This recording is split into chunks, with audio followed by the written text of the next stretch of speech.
to infinity and beyond. What's up, everybody? Roger and James here from DisKingdom. In this episode, we're going to be sharing our thoughts on the episode 3 of the Guardians of the Galaxy Telltale game, which came out this last week. Obviously, the third episode focused primarily on Gamora and sort of telling the backstory a little bit with Nebula and kind of the big time when it's an odd one, really, of Nebula turning heel on Gamora, but actually they were both heels, so Gamora kind of turned babyface at that point. But nevertheless, so that's the wrestling terms over with. So what was your initial thought of this episode? It was better than the second episode, although I wouldn't have minded seeing more of Rocket and his not girlfriend. I like Gamora as a character. She's always been one of my favorite members of the Guardians, so I'm happy to have a Gamora-centric episode. Of course, that drags Nebula along as well. Yeah. It was also good to see Mantis showing up. Yeah. Even if, they're going with the movie version of Mantis, who is very, very different from the version of character that I'm familiar with. But having said that, the movie version is entertaining in her own right. So no complaints. Yeah, I mean, Mantis was a good addition for me. See, I only know her from Volume 2, so right. that is kind of what... So there was that kind of thing, like, okay, so she's kind of the same, but they've slightly tweaked her intro. She's been locked in a coffin for... and they were kind of messing about a little bit with the humorous side of things. I mean, I sent them on the mission to go see Drax, but that wasn't really anywhere near as funny as in the movie. Yeah, Drax has been a disappointment for me throughout this entire series, episode 1, 2, 3. I think I remember when we talked about episode 1, I was like, his voice doesn't work for me. The lines they're giving him don't match up with either the movie version or the comic version of him. I think there was something like where he was musing over how he really wanted these cookies inside. Yeah, because he was eating them. And I'm just like, what version of Drax is obsessed with cookies? It doesn't. Actually, I can answer that, but it's not the version that we've got. That Space Hulk. Yeah. Drax would absolutely be obsessed with cookies, but he was dumb as a brick. Yeah. So. See, to be honest, I think Drax, you could take him out of the game and it wouldn't make any difference. He hasn't done anything yet. And I mean, obviously they're doing one character per episode. Star-Lord was first. Groot will be fun. Groot will be interesting. I'm expecting Planet X to show up, which is his original homeworld. Maybe there'll be lots of mini Groots. There was a Groot one-shot a number of years ago, which was literally 22 pages of a bunch of trees saying, "I am Groot." Yeah. And I don't think there will be one, actually. I think next one will be Drax, and then the final episode will be finishing off the story. I might have a Thanos. Yeah. But no, I mean, for me personally, it was a lot better than episode 2. The action seemed a little bit more with it. Because there was a couple of scenes that had a bit more action in it. The thing of putting the light beams, doing the Tomb Raider kind of esque kind of getting the light beams, and that seemed alright. I think now this is my third episode because I came into this like completely fresh. I'd never done a Telltale. I'm still kind of. I seem to fly through this one quicker than I did the last 2 episodes. That's pretty typical for Telltale. You normally have the longest episodes first, and they progressively get They get shorter and shorter until you get to the final episode. Normally, there's not too much of a difference between episode 2 and episode 5 or 6, depending on what they end with. But yeah, you can definitely tell that they get into a time crunch. It also took a lot longer for us to get this particular episode, and I think either Marvel or Telltale was like, no, this episode has to be out when we release the DVD of Guardians Volume 2, which of course came out this week. But yeah, I would expect episode 4 and 5 will probably be about the same length or even a little bit shorter, which is just something you have to accept with Telltale games. I'm enjoying it. It's definitely that kind of thing I find for this is, you put your headphones on or you put your TV on and you play it. you can't really have distractions, because if you do look away at any time, do your phone or check Twitter or anything like that, you usually get a prompt to do something. So it's definitely something that I tend to find that I sit down and I just focus on that for an hour and a half, 2 hours, and I've in some ways that works quite well. You don't get that so quite often now with games. You kind of got podcasts on or something on in the background, so that's been pretty good. It's that kind of weird thing of like the story kind of got to the thing of like, right. Obviously, Mantis was pushing the story along of them getting to this building to release her, and then, they destroy the forge, and they have that. It was pushing the story along a little bit more, I felt, than in episode 2, which I felt was good. It did actually get somewhere with that forge, and they kind of set that up. Yeah, episode 2 was sidetracked a lot by, okay, we're going to pop over to Rocket's planet here for half the episode, which I enjoyed, but at the same time, kind of like, well, where's the rest of the story? And now in episode 3, there's more going on. We find out that Mantis is behind the visions and all that stuff. So, ultimately, there's more to like in this episode, even if it is shorter than the previous episode. I will say that the final puzzle, if you want to call it a puzzle, really irritated the heck out of me. Not because it was difficult, but because they wanted you to do it in a very specific order, and figuring out what that order was just a lot of tedious trial and error. It took me longer than it should have. Yeah, to be honest, I think I just went from, I didn't double back at any time. I did it one go, one sweep right through.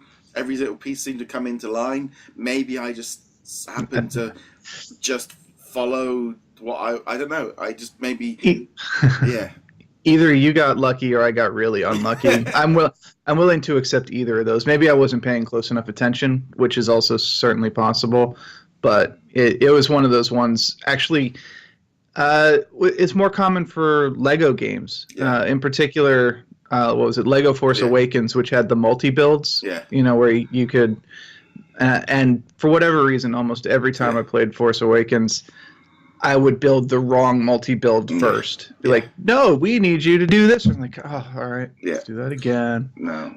And that just irritates me. Yeah, it's that thing of just getting it right. But it's an odd one. I'm going to be honest. I am enjoying the game. I wouldn't necessarily, it's not like, oh my God, this is the greatest game of all time. I am enjoying the experience. It kind of feels... in some ways, if there is another episode for another 6, 8 weeks, 10 weeks, I wouldn't have a problem with that. I don't think I'm not going to rush out and play any of the other Telltale games. It's not really said to me, this is a must-have experience. This is, Batman out. I think Batman Season 2 is out now. Right. I'd rather go and just boot up Arkham Asylum instead, to be honest. That's my kind of gameplay. So I am enjoying doing something a little bit different, and that's sometimes not a bad thing. I think sometimes broadening out into some different ones. I'd definitely like to see some more stuff from Marvel in the future. I definitely feel like now I know what I'm getting, and I do like it. It's nice as a little bit of a palate cleanser on what kind of games I normally play.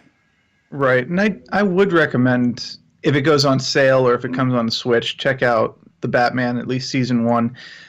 Well, they have so far confirmed it's coming to the Switch as well now. Right. So if you get it on sale or whatever, I would definitely say that the Batman Season 1, I haven't tried Season 2 yet, is a significant improvement over almost anything else that Telltale has put out, including Guardians of the Galaxy. Right. So, I mean, if this gameplay style just isn't to your taste at all, then that's not going to change your mind. No. But if you're okay with the gameplay style, but you want a superior story and some slightly better interactive elements, Batman's a good bet. Yeah, it's that weird thing I think with this game of just when it kind of becomes, the whole press the button to do this. That's fine. It always takes me back to playing Dragon's Lair in the arcade when I was a kid, and I remember having about 5 or 6 games like this on the Mega CD when I was a kid as well, where you had a Japanese car and you had to do left and then you had to do right and you had to get the right sequence to get the video thing, and I was never coordinated enough to do it very well. So that's kind of where it always, and I almost feel like those early experiences have just put me off that kind of gameplay. Whenever you have a game, I remember I think there was a Spider-Man game years ago where you had to suddenly move the controller up and move it. It's like no, I don't like this. I don't bring this into the game. So that's my one aspect that I'm like, oh, really? It's definitely an interesting way of playing. Yeah, it's definitely a different style. It's much more interactive movie rather than an actual gameplay style, and there are going to be people who will not be into that style, and that's 100% fine. It's not for everyone, and even for people who enjoy the style, you kind of have to be in the mood for it. You can't. It's not like Battlefront or Assassin's Creed or something where you can got to pick up, play for 45 minutes, put it down, and come back later. You kind of have to play through an episode in one sitting most of the time. Because it actually wasn't those early ones, because it kind of came out on the Tuesday, and that night I just think I was playing something else, and I was just like, I'm not in the mood for it. And a couple of nights in of not playing the games, like literally was like, right, okay. So one night I literally just said, right, at 9 o'clock, I'm not going on the computer. I'm literally just going to sit down and do this for like 2 hours, and just went, no, this is it. I'm invested in this for that time to play it through, and I'm glad I did. I will never replay these missions. This is about redoing it and seeing picking something else. I never will do that. I can just say that straight thing. As far as like the results, a little bit more skewed, a little bit more generic than it was last time. They weren't quite so 95% to 5%. Yeah, which is normally a good thing, because you want choices that actually divide people, so that you can kind of talk with your friend and be, oh, I did it this way, and I got this result. Whereas both the first two episodes, you looked at the results and you're kind of like, yeah, most people were pretty much consistent, which doesn't make for great conversation most of the time. Yeah, it definitely, I didn't really feel like that. I didn't really feel like I had much control over where that story went. I don't, it's like, I can't even think of what the major aspect was. Basically siding with Gamora over Thanos. I think that's basically the only real thing. And the way it played out was very much along the lines of the way they pull on the heartstrings of like, she's your sister and you should look after her and all the rest of it. I, along with the majority of people, slid down that line. Or, when you are playing as Star-Lord, you tend, the way that the options are presented quite often comes across as you don't want to come across as a jerk. That's basically seems to be the option. Yeah, and that's hardly unique to Telltale games. Any game that runs on any sort of morality system, a lot of the times your options are be a decent person, not a great person, but a decent person, or be the kind of person who roasts down orphanages and cooks hot dogs in the fire. Yeah. There's that kind of thing. I think the only one that stood out was when he was with Mantis, and it's like, what are you thinking? And it's like, think something dirty or something like that. And it's that kind of thing of like, I'm pretty sure probably most people went for that one because it was like, it felt like it actually felt like it's what Star-Lord you would have been like, oh yeah, that's what kind of, the other ones didn't make a lot of sense at that point. Yeah, and there are a couple of those, but for the most part, they've done a good job of giving you decent choices. Yeah. Not necessarily great ones, but decent enough that you can at least be like, oh, okay, maybe I'll try it that way. No, but overall, I was pleased with it. I'm glad I played through it. I'm looking forward to the next one. Definitely left me a lot more positive about the series so far. Now we've kind of got 3 in. But no, so that's pretty cool. But we'd love to know what you guys think of episode 3 of Guardians of the Galaxy, the Telltale game. Comment below or get in touch with us on social media.